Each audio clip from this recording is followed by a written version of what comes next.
कोकणचा हापूस आंबा त्याबद्दल मी काय सांगणार, तो तर जगभरामध्ये प्रसिद्ध. पण गेली काही वर्ष या लहरी हवामानाचा परिणाम या आंब्यांवरती होतोय आणि त्यामुळे यावर्षी ही परिस्थिती काही वेगळी नाही. यावर्षीही या आंब्याचं पीक तसं म्हटलं तर कमीच आहे. नमस्कार, मी प्रीती. मी आता आले गावाला आणि गावाच्या घराच्या बाजूला 2 आंब्याची झाडं आहेत. त्याच्यावरून थोडेसे आंबे उरलेत. थोडेसे म्हणजे माकडाने सगळे खाऊन टाकले आणि यावर्षी आंबे खूप कमी आहेत. त्यामुळे जे काय उरलेत ते आपण काढूयात.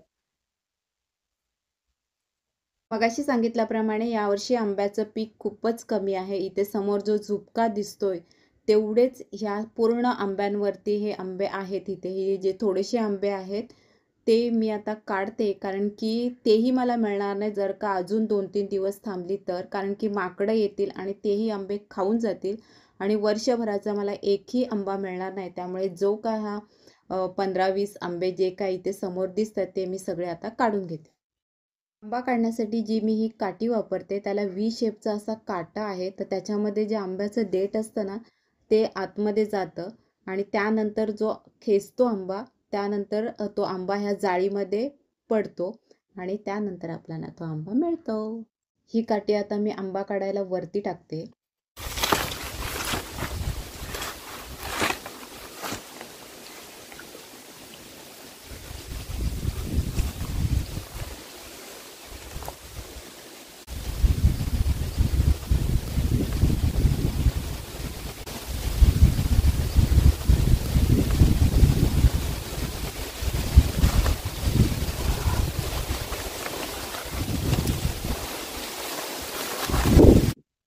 ही आत्ता जी झाडावरून आपण कैरी काढली त्याला आहे ना वेगळा असा तसा वास येतोय, सुगंध येते म्हणता येईल, सुगंध येतोय. समोर जे जेवढे दिसत होते आंबे तेवढे मी सगळे काढून घेतले. तसं म्हटलं तर हे आंबे लहान आहेत, कोवळे आहेत.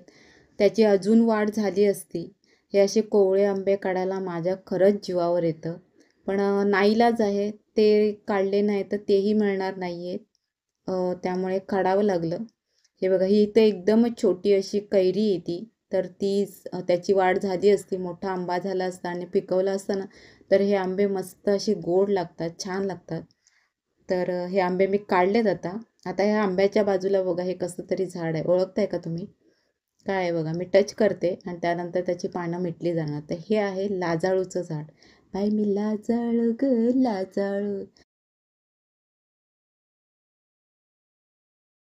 हे बघा, हे खड्ड्यात जो आंबा अर्धा खाऊन पडलेला आहे तो माकडांचीच करामत आहे. तर ही माकडं येतात, असे अर्धे अर्धे आंबे खातात, खाली टाकतात. काही तर कैऱ्या एवढ्या छोट्या असतात, त्या बेबी कैऱ्या असतात त्या टाकलेल्या असतात. त्या 1-2 कैऱ्याचं तरी काय करणार, त्या एकत्र मिळालं तर काहीतरी करू शकतं, पण ह्या कैऱ्यांचं तर काहीच करू शकत नाही. अक्षरशः कचरा म्हणून त्या कचऱ्याच्या डब्यात जातात. त्याचबरोबर जे माकडं येतात ते पूर्ण अशी झुंडच्या झुंड येतात आणि त्यामुळे ते कौलांवरती जातात, कौलं फोडतात, तीच कौलं खाली पडतात. काय सांगायचं त्या माकडांची कथा आणि आमची व्यथा. असो, चला तर मग करूयात का जे आपण आंबे काढलेत त्याचे मस्त असे चटपटीत आमसूल.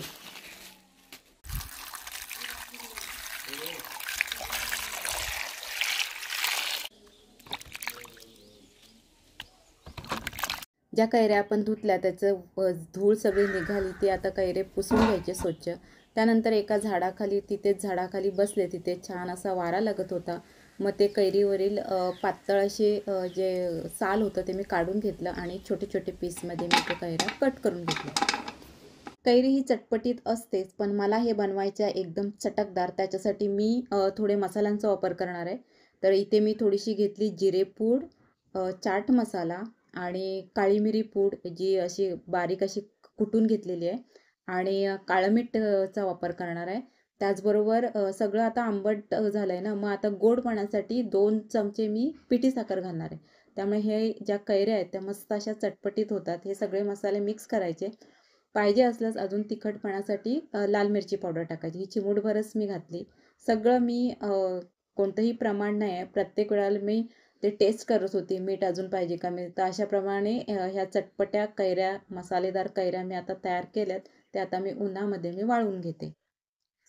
कैरीला जेव्हा आपण मीठ आणि साखर लावतो त्यानंतर जेव्हा आपण उन्हात ठेवतो त्यावेळेला त्याला पाणी सुटतं आणि त्यावेळेला उन्हाचा अंदाज घेणं खूप गरजेचं आहे हे काम करताना. म्हणजे ऊन जेव्हा कडक असेल तेव्हाच हे आमसूलचं काम आपण हातात घ्यायचं, नाहीतर अजिबात घेऊ नये. कारण की ते पाणी जेव्हा सुटतं त्यानंतर ॲटलीस्ट 2-3 दिवस त्याला कडक ऊन मिळणं गरजेचं आहे. म्हणजे तो जो ओलावा आहे तो पूर्ण एकदा सुकला की काही प्रॉब्लेम नसतं, ते वर्षभर टिकतं.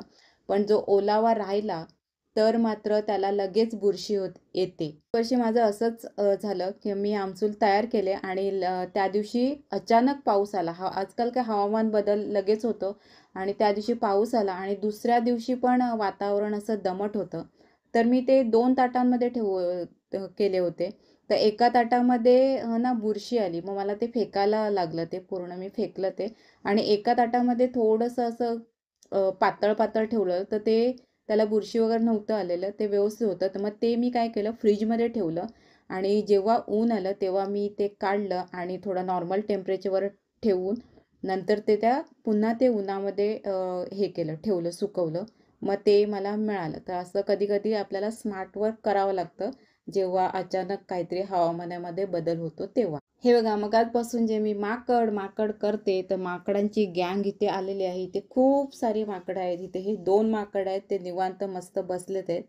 मी आता जसजशी पुढे जाते तसतशी एक-एक माकड थोडे माझ्यापासून दूर जात आहेत. एक माकड मात्र इथे बिनधास्त असं बसलेलं आहे. मी जवळ जाते तरीही ते तिथून काही हटत नाही आहे. उलट त्याच्या ज्या करामती आहेत, खाजवणं वगैरे हे सगळं चालू आहे. ती माकडं तरी काय करणार? रानामध्ये त्यांना काय खायला नाही मिळालं की येतात खाली खायला. काय खायचं तर खाऊ दे, फक्त आमची कौलं नाही फोडू दे बस.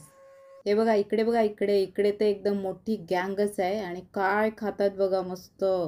आपण माणसं खातो तसं एकदम छान असं खाणं चाललेलं आहे. तर ते माहिती आहे का काय खात आहेत? ते ज्या झाडाखाली बसलेले आहेत ते झाड आहे बोरीचं आणि ते बोरं खात आहेत. आणि ते शांत निवांत यासाठी खात आहेत कारण की बोरीच्या झाडाला असतात काटे, त्यामुळे हे अतरंगी माकड उड्या पण नाही मारू शकत आणि शांत बसून खाण्याशिवाय त्यांच्याकडे काही पर्याय नाही. त्यामुळे हे गोड माकडं खात आहेत मस्त अशी बोरं.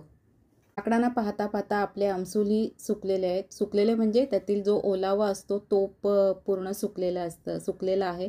मी आता 3 ताटांमध्ये हे डिवाईड केलं आहे सगळे आमसूल. पातळ पातळ म्हणजे त्यांना चांगले सुकले जाईल पटकन. तर हे थोडेसे सुकलेत. ओलावा एकदा निघून गेला की आपलं टेन्शन जातं. 3-4 दिवस कडक एकदम मस्त उन्हात सुकवल्यानंतर हे आमसूल आपले तयार झालेले आहेत. ते वर्षभर टिकू शकतात. आणि हे आमसूल एक छोटा तुकडा आहे, पण त्यामध्ये जे आपण चटकदार असे मसाले वापरलेत, ते एक तुकडा जेव्हा आपण तोंडामध्ये चघळतो, तेव्हा सगळ्या मसाल्याची टेस्ट आपल्याला जाणवते. त्यामुळे अजूनही बाजारामध्ये आंबे आहेत. अजूनही 1 महिना आहे, कडक ऊन आहे. ज्यांना कोणाला हे आवडत असेल आमसूल वगैरे करायला, त्यांनी अजूनही करावं. अजूनही वेळ आहे.